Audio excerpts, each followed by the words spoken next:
మా నాన్నగారు మా ఇంట్లో మొదటగా రక్షించబడ్డారు. మా అమ్మ మొదటి నుంచి ప్రార్థన చేసేదనుకోండి. అమ్మ ప్రార్థన వల్లే నాన్న మారాడు. భయంకరమైన జీవితం జీవిస్తుండేవాడు. తాగుబోతుగా, మరి క్లబ్బుల మీద తిరుగుతూ ఒక డిప్యూటీ ఎగ్జిక్యూటివ్ ఇంజనీర్గా, ఒక ఆఫీసర్గా ఆ క్లబ్బుల్లో ఆఫీసర్లతో కలిసి ఇష్టం వచ్చినట్టు జీవిస్తుండేవాడు. 12 సంవత్సరాలు కన్నీటితో ప్రార్థన చేసింది మా అమ్మ. ఒకరోజు 2 రోజులు కాదు, 12 సంవత్సరాల తర్వాత ఆయన అద్భుతంగా మారాడు. ఆయన మారిన వెంటనే ఆయన చేసిన పని ఏంటంటే, నాకు 18 సంవత్సరాలు, మా తమ్ముళ్ళు చెల్లెళ్ళు అందరూ సంవత్సరం తేడా 8 మంది మేము. నా పిల్లలందరూ మారాలి అని మోకరించి ప్రార్థన చేసేవాడు.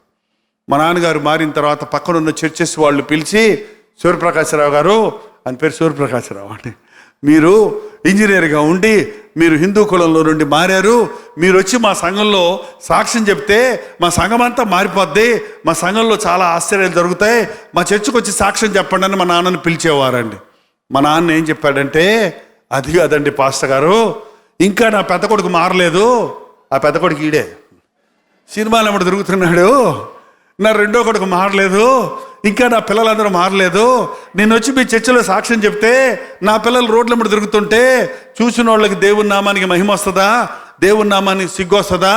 ముందు నా కుటుంబం అంతా మారేదాకా నేను బహిరంగంగా సాక్ష్యము చెప్పను అని చెప్పి ఇంట్లో మోకాళ్ళ మీద కూర్చొని కన్నీటితో ప్రార్థన చేసేవాడు. సాయంత్రం అయితే మా నాన్న క్లబ్కి పోయేవాడు, నేను సినిమాకి పోయేవాడిని. 3 రోజులు 4 రోజులు అయింది, కొంచెం మారాడులే, నిజంగా మారాడా అని చూస్తూ ఉన్నా. కానీ బయటికి రావటం లేదు. సాయంకాలం అయితే ఎంతబ్బా క్లబ్కి పోవడం, నన్ను సినిమా బాగునేవాడని చెప్పి తొంగి చూస్తే బైబిల్ తెరిచిపెట్టుకొని ఉన్నాడండి. కళ్ళమ్మని నీళ్ళు గారిపోతా ఉన్నాయి. మోకాళ్ళ మీద ఉన్నాడు. దేవా నన్ను క్షమించయ్యా, నా యవ్వనాన్ని పాడు చేసుకున్నా, నా జీవితాన్ని పాడు చేసుకున్నా, నేను ఆలస్యంగా రక్షించబడ్డా, నా పాపాలు నా జ్యేష్ఠ కుమారుడు ఒడిలో పడకుండా చెయ్యి, జైపాల్ని రక్షించయ్యా అని ప్రార్థన చేస్తుంటే నాకు సర్రమంది. నువ్వు 40 ఏళ్ళు తినేసి తాగేసి చూసేసి పడి లేచి మారావు, నేను ఇంకిప్పుడే 18 ఏళ్ళు పియూసీ ముగించున్నాను, ఇంకా ఏ గోతులో ఏముందో, ఆ గబ్బేంటో ఈ గబ్బేంటో, ఆ ప్యాంట్ ఏంటో, ఈ గుడ్డలో పడి ఆ తిప్పల్లో పడి ఆ పాపాలు ఈ పాపాలు ఏం అనుభవించలేదు. ఇంకా అది అనుభవించుతాం అనుకుంటున్నాం. గబ్బు ఏంటండి, ఏం పడకుండా అప్పుడే నన్ను సన్యాసం పుచ్చుకోమంటావా? అప్పుడే నన్ను మారమంటావా? నిజమే, యేసుప్రభు దేవుడే కాబట్టి నిన్ను మార్చాడు. నీలాంటి దుర్మార్గుడు మారాడంటే దేవుడు ఉన్నాడు, దేవుడు యేసుప్రభు నమ్ముతున్నాను. కానీ నేను అప్పుడే కాదు, నీకులాగా తర్వాత చూసుకుందామని నేను 3 నెలలు మా నాన్నతో తిరగబడ్డానండి. ఒకరోజు మా నాన్నగారు జీపులో ఏదో వారు ఆఫీస్ పని మీద వెళ్తుంటే నేను సినిమాకి వెళ్ళి వస్తూ ఉన్నాను. సినిమాకి వెళ్ళి వస్తుంటే మా నాన్న చూశాడు నన్ను. అంతకుముందు భలేకో మారు మనసు పొందకముందు మా నాన్న అంటే హడల్, మాట్లాడేదేం లేదు. తిడితే బూతులు తిడతాడు, లేకపోతే బండె బాతాడు.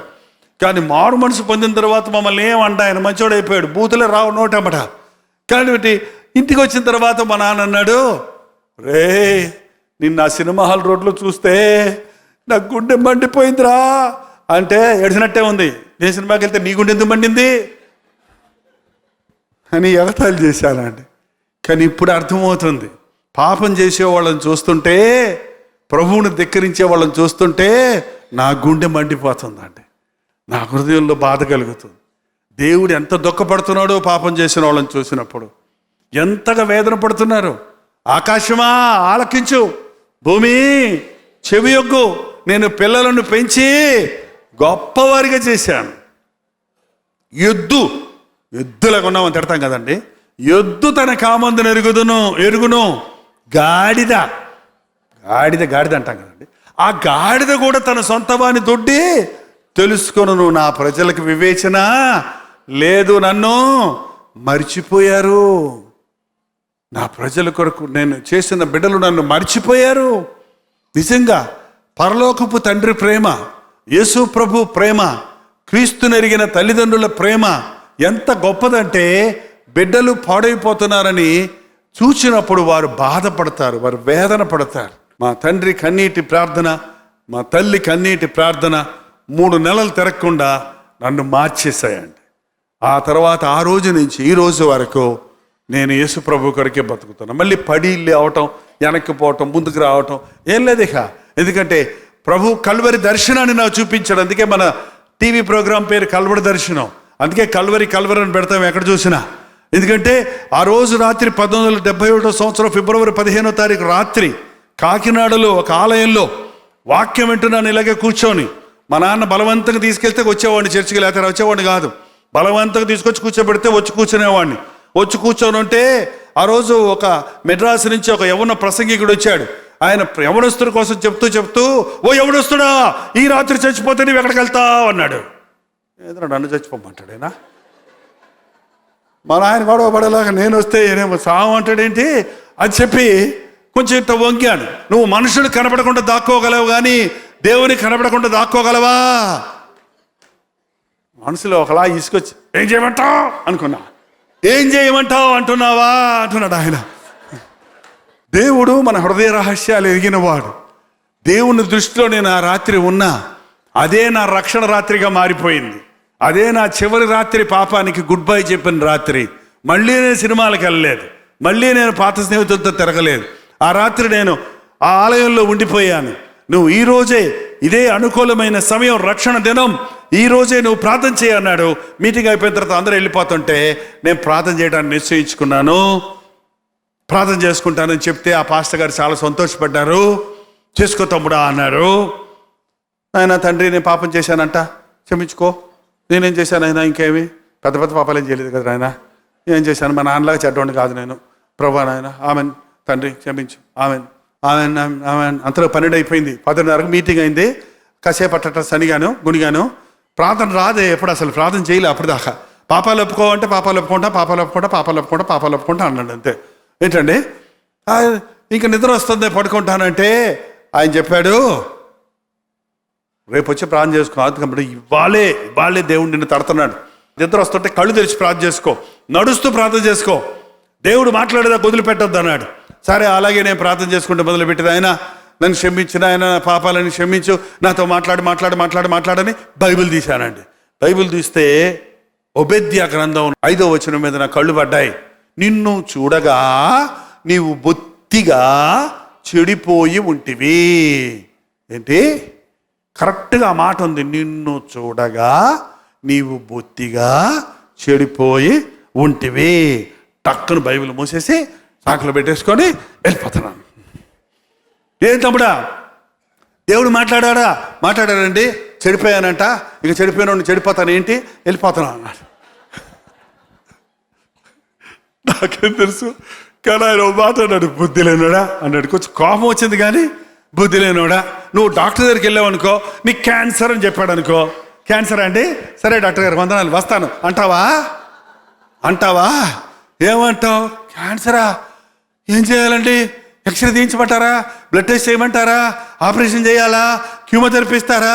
అయ్యో నేను బతుకుతానా, చచ్చిపోతానా, ఏ స్టేజ్లో ఉంది అని కంగారు పడిపోయి అడుగుతావా లేదా? ఏంటండి, దేవుడు ముందు నీ హృదయ స్థితి చెప్పాడు. అవును ప్రభువా నేను చెడిపోయాను అని. ఏ విషయాల్లో నువ్వు చెడిపోయావో ఒప్పుకొని ప్రార్థన చేయి అన్నాడు. మళ్ళీ కూర్చొని ప్రార్థన చేయటం మొదలుపెట్టాను. అప్పుడు పరిశుద్ధాత్ముడు యొక్క నా మీద పడ్డాడంట. అంతకుముందు ప్రార్థన పొడి మాటలు. ఆ తర్వాత చేసే ప్రార్థన ఉచ్చరింపశక్యము కాని మూలుగులతో చేస్తున్నాను. నాకు తెలియదు నేను ప్రార్థన చేస్తుంది. నా తప్పులన్నీ కళ్ళ ముందు పడిపోతున్నాయి. నా తప్పులన్నీ ఒక చీటీలాగా వచ్చేస్తున్నాయి నా ముందుకి. మా అమ్మని మోసం చేశాను చాలాసార్లు.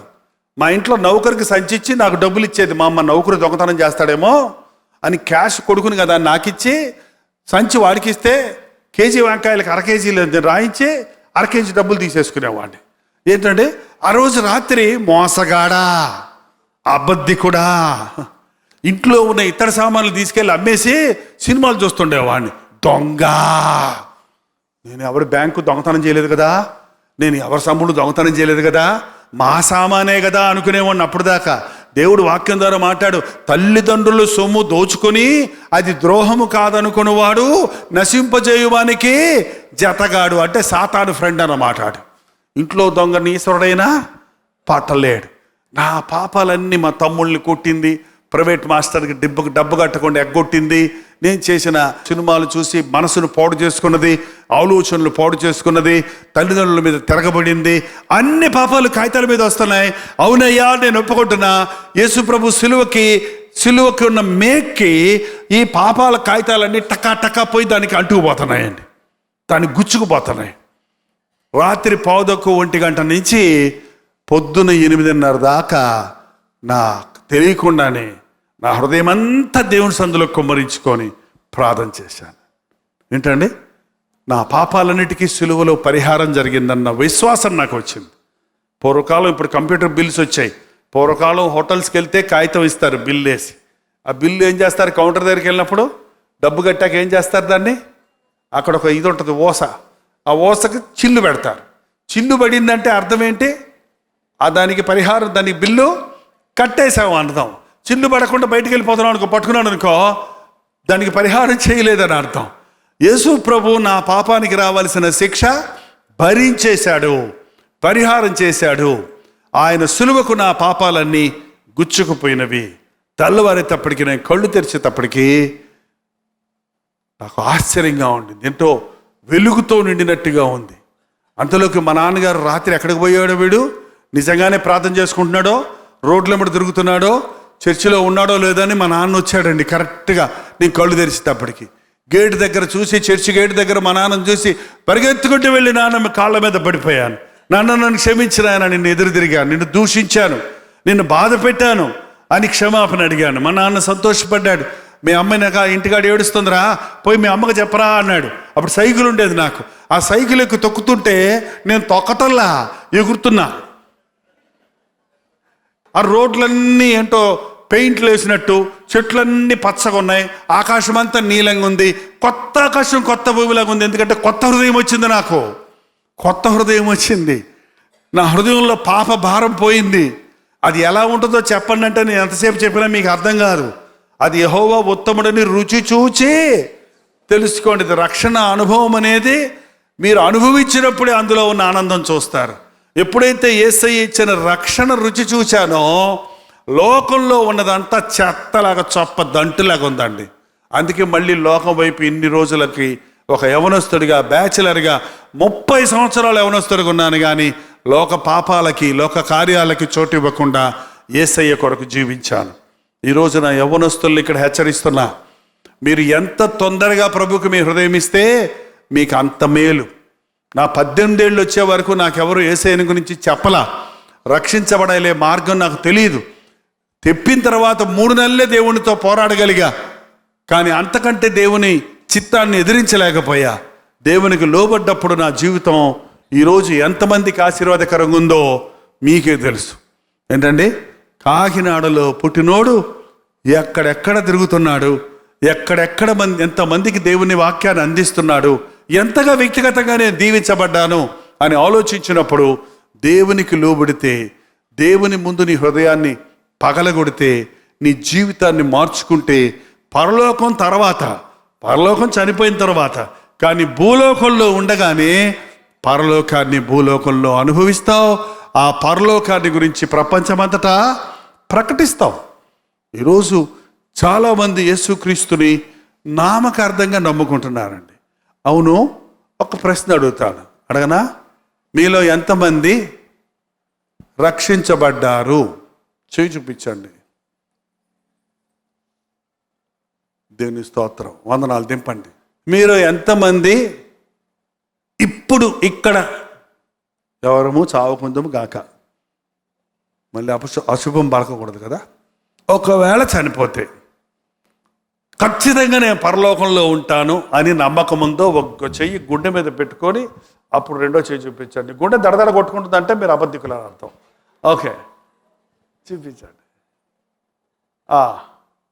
వందనాలు, చెప్పండి. రక్షించబడటము, బాప్తిసం పొందటము, మారు మనసు పొందటము, పరలోకం వెళ్ళటానికి 4 రకాల జాతుల, 4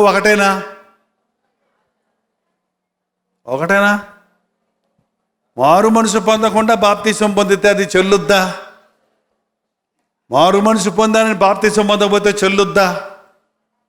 మారు మనసు పొందానని చెబుతూ రక్షించబడలేదని అంటే దాని అర్థం ఉందా? మారు మనసు పొందాను, బాప్తిసం పొందాను, పరలోకం పోతాను లేదో నాకు తెలియదంటే అది సరే? చూడండి, చాలామంది కన్ఫ్యూజ్ అవుతున్నారు. మారు మనసు వేరు, బాప్తిసము వేరు. బాప్తిసము బహిరంగమైన ఒక గుర్తు, ఆచారం అనకండి, అదొక గుర్తు. ఏంటంటే మారు మనస్సు అనేది మన మనస్సును మారాలి, మన స్వభావం మారాలి. చూడండి, ముందు నేను తాగుబోతుని, ఇప్పుడు నేను తాగను. ముందు నేను తిట్టుబోతుని, ఇప్పుడు నేను తిట్టను. ముందు నేను లంచాలు తీసుకునేవాడిని, ఇప్పుడు నేను లంచం తీసుకోను. ముందు నేను సిగరెట్లు తాగేవాడిని, ఇప్పుడు వాటిని ముట్టను. ముందు సినిమాలు చూసేవాడిని, ఇప్పుడు నేను చూడను అని చెప్పే వ్యక్తి ఎవరో తెలుసా? మారు మనసు పొందినవారు. ముందు ఎక్కువ సినిమాలు చూసేవాడిని, మారు మనసు పొందాక తక్కువ చూస్తున్నాను అంటే అది మారు మనసు కాదు. కాదు. నీతిని ప్రేమించి దుర్నీతిని ద్వేషించాలి. యేసయ్య ప్రార్థనకి వస్తాను, ఏంటండి సినిమాకి వెళ్తాను అంటే అది మారు మనసా? నువ్వు వెచ్చగానైనాను లేవు, చల్లగానే లేవు, నులివెచ్చకున్నావు కాబట్టి నోట్లో నుంచి నిన్నేం చేస్తానన్నాడు దేవుడు? ఉమ్మేస్తానంటున్నాడు. నువ్వు పూర్తిగా మారిన వ్యక్తిగాను లేవు, పూర్తిగా లోకస్తుడిగాను లేవు. కాసేపు ఒకలాగుంటున్నావు, కాసేపు ఒకలాగుంటున్నావు. ఇది మారు మనసు కాదండి, ఇది మారు మనసు కాదు. చాలామంది చెప్తారు మీరు పుట్ట క్రైస్తవులా, మీరు కన్వర్టెడ్ క్రైస్తవులా. అసలు క్రైస్తవుడు క్రైస్తవుడే. క్రీస్తులాగా జీవించిన వాడెవడో క్రైస్తవుడు, క్రీస్తును కలిగిన వాడెవడో క్రైస్తవుడు, క్రీస్తు వాక్యానుసారంగా జీవించేవాడెవడో. ఇది కులం కాదు, మతం కాదు.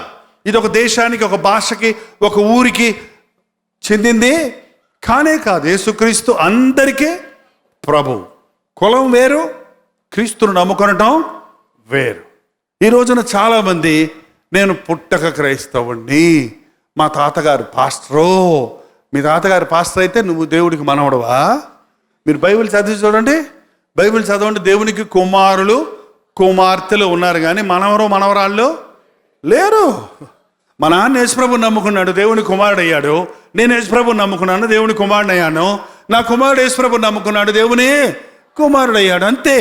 నువ్వు వ్యక్తిగతంగా ఒక్కొక్కరు ప్రభువు నమ్ముకోవాలి కానీ మా నాన్న నమ్ముకున్నాడు కాబట్టి నేను ఆటోమేటిక్గా దేవుని బిడ్డనంటే కానే కాదు. మీ నాన్న పరలోకానికి వెళ్తాడు, నువ్వు నరకానికి వెళ్తావు, సందేహమే లేదు. మారు మనస్సు పొంది పాపక్షమాపణ నిమిత్తము మీరు బాప్తిసము పొందుడి. ముందు మారు మనస్సు, తర్వాత బాప్తిసం. బాప్తిసం పొందితేనే పరలోకం వెళ్ళిపోతావు అని మునిగిపోతున్నారు నీళ్ళల్లో. నీళ్ళల్లో మునిగితే పరలోకం వెళ్ళేటట్టుంటే మన గేదెలన్నీ పరలోకంలో ఉంటాయంట. రోజు నీళ్ళ నుంచి బయటకు వస్తూ ఉంటాయి మునిగి.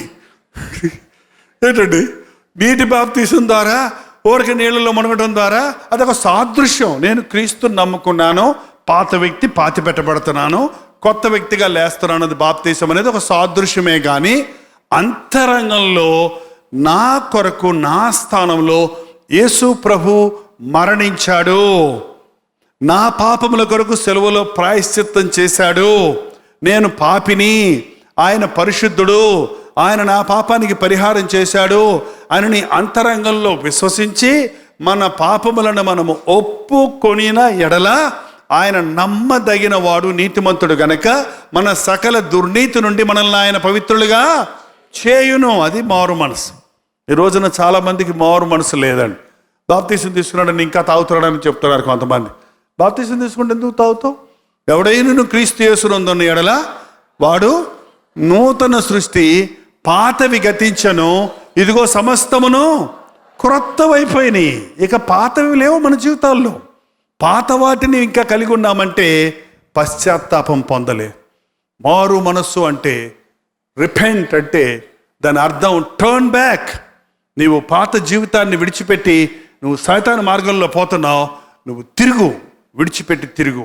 నీ వెనకాల యేసు ప్రభు చేతులు చాచి బతిమలాడుతున్నాడు, రా, లోబడనాలని వారలారా రండి, ద్రోహులారా రండి, అబద్ధికులారా రండి, పాపులారా రండి, నేను మిమ్మల్ని క్షమిస్తా, నేను మిమ్మల్ని నా రాజ్య వారసులుగా చేసుకుంటానని లోబడనాలని వారి వైపు దినమంతా చేతులు చాచించిన ప్రభు మన వెనకాలే ఉన్నాడు.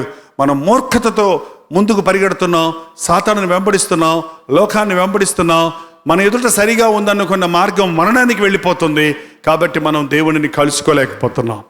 ఈ రోజున దేవుడు మనల్ని మారు మనసు పొందాలని కోరుతున్నాడు. ఒక అబ్బాయి ముక్కు మీద ఎగవాలిందంట, పిష్ అన్నాడంట. మళ్ళీ వచ్చిందంట, పిష్ అన్నాడంట. మళ్ళీ వచ్చిందంట, పిష్ అన్నాడు అంటున్నాడు. ఎదురుకుండా మామగారు అంది, ఒరే నాయన ముక్కు నిండా బెల్లం ఉందిరా, ముందు బెల్లం తుడుచుకో, ఆ ఈగ నీ దగ్గరికి రాదు. నీ మీద ప్రేమ ఉంది, రావట్లేదు ఈగ, నీ ముక్కు మీద ఉన్న బెల్లం. ఎందుకు సాతాను మన జోలికి వస్తాడంటే పాపం మనలో ఉంటే సాతాను మనల్ని శోధిస్తాడు. దెయ్యాలు పట్టుకుంటాయి మనల్ని, కీడు కలుగుతుంది. మన హృదయం క్రీస్తు రక్తంలో కడగబడ్డప్పుడు సాతాను మన జోలికి రాడు. ముందు పాపం పోవాలి. పాపాన్ని కడుక్కుంటే శరీరంలో ప్రతి భాగంలోని ఆరోగ్యం ఇస్తాను, నీ ఎముకల్లో సత్తిస్తాను, నీకు నూతనమైన బలం ఇస్తానని ప్రభు చెప్తూ ఉన్నాడు. కాబట్టి మన జీవితాన్ని చెరిపేదేంటో, మన మనస్సును పాడు చేసేదేంటో మనం వాటిని ఒప్పుకుంటే యేసు ప్రభు క్షమిస్తాడు, నూతన జీవితాన్ని మనకి అనుగ్రహిస్తాడు. ఈ రాత్రి ఇక్కడ వచ్చిన ప్రతి ఒక్కరూ ఈ రోజు నుండి బైబిల్ చదవండి, మోకాళ్ళుని ప్రార్థన చేయండి. మీ హృదయం దోషారోపణ చేసిన పాపాలను ఎప్పటికప్పుడు ఒప్పుకొని విడిచిపెట్టండి. యేసుక్రీస్తు రక్తంలో కడగబడండి. మీరు రక్షించబడ్డారా లేదా అన్నది నిర్ధారణ చేసుకోనండి. దేవుని సన్నిధిలో కన్నీటితో ప్రార్థించి ఆయన వాగ్దానం తీసుకోనండి. అప్పుడు మీరు జీవిస్తే ప్రభు కొరకు, మరణిస్తే దేవుని రాజ్యం. నా మట్టుకైతే బ్రతుకుట క్రీస్తే, చావైతే లాభం పరలోకం. చావైతే పరలోకం. ఈ రాత్రి ఇక్కడ ఉన్న వారందరి పేర్లు జీవగ్రంథంలో రాయబడును గాక. అందరూ లేచి నిలబడి ప్రార్థన చేద్దాం. యేసయ్య ఇచ్చే రక్షణను అనుభవించు. ఆయన రక్షణానందంతో నింపబడి నీ పేరు జీవగ్రంథంలో రాయబడిందన్న ధైర్యంతో ఆయన సాక్షిగా ఈ లోకంలో జీవించు. ప్రతి ఒక్కరు నోరు తెరిచి ప్రార్థన చేద్దాం. ఈరోజు నా బాధిది, నా సమస్యది, నాకు రక్షించబడాలని ఆశ ఉంది, నా పాపము నుంచి విడిపించబడాలని ఆశ ఉంది, దేవునికి ఇష్టడిగా బ్రతకాలని ఆశ ఉంది. నా కోసం ప్రార్థన చేయమన్న వాళ్ళు ఎవరైనా ఉంటే మీ కుడి చేతి చూపించండి. ఒక ప్రత్యేకమైన ప్రార్థన చేసి ఈ కోరికను ముగిస్తున్నాం. పరిశుద్ధుడా, ప్రేమగల తండ్రి, వారి చేతులెచ్చి చూపిస్తున్న నీ బిడ్డలను చూడు నాయన. ఏ బిడ్డ హృదయంలో ఏ వేదన ఉన్నదో, ఏ శోధన ఉన్నదో, ఏ కోరిక ఉన్నదో నీవు బాగా ఎరిగిన దేవుడవు తండ్రి. నీ కొరకు బ్రతకాలని, నిన్ను మహిమపరచాలని, నీ సహాయము తోడుతో ఈ లోకంలో సర్వము కలిగి సమృద్ధి కలిగి జీవించాలని ఆశపడుతున్న నీ బిడ్డలను నాయన నీవు దీవించు తండ్రి. సాతాను బంధకములలో, పాప బంధకములలో ఉన్నవారిని ఈ రాత్రి నజరుడైన యేసుక్రీస్తు నామములో విడుదల చేయించున్నాము నాయన.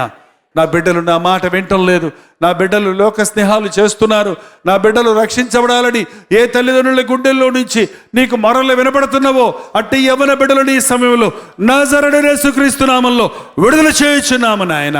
వారి యవ్వనములో ఒక్క క్షణం కూడా వేస్ట్ చేసుకోక యేసయ్య చేతులకు అప్పగించుకొని దీవించబడడానికి సహాయం చేయి తండ్రి. నీ పరిశుద్ధాత్మను కుమ్మరించు నాయన. నామకార్థ క్రైస్తవులుగా మిగిలిపోక, ఆచార భక్తితో ఉండిపోక, నా స్థానములు నా కొరకు నా యేసు ప్రభు మరణించాడని నమ్మి నాయన నీ స్థానములో నీ కొరకు పరిశుద్ధులుగా ఈ లోకంలో జీవించే శక్తిని మా ఒక్కొక్కరికి నీ దయచేయము. యేసు క్రీస్తు నామములో అడుగుచున్నాము తండ్రి. మన తండ్రి అయిన దేవుని యొక్క ప్రేమయు, కుమారుడైన క్రీస్తు యొక్క కృపయు, ఆదరణకర్త అయిన పరిశుద్ధాత్మ యొక్క సహవాసము కూడి వచ్చిన మనందరికీ ఇప్పుడును సదాకాలమును తోడై ఉండును గాక. ఆమేన్.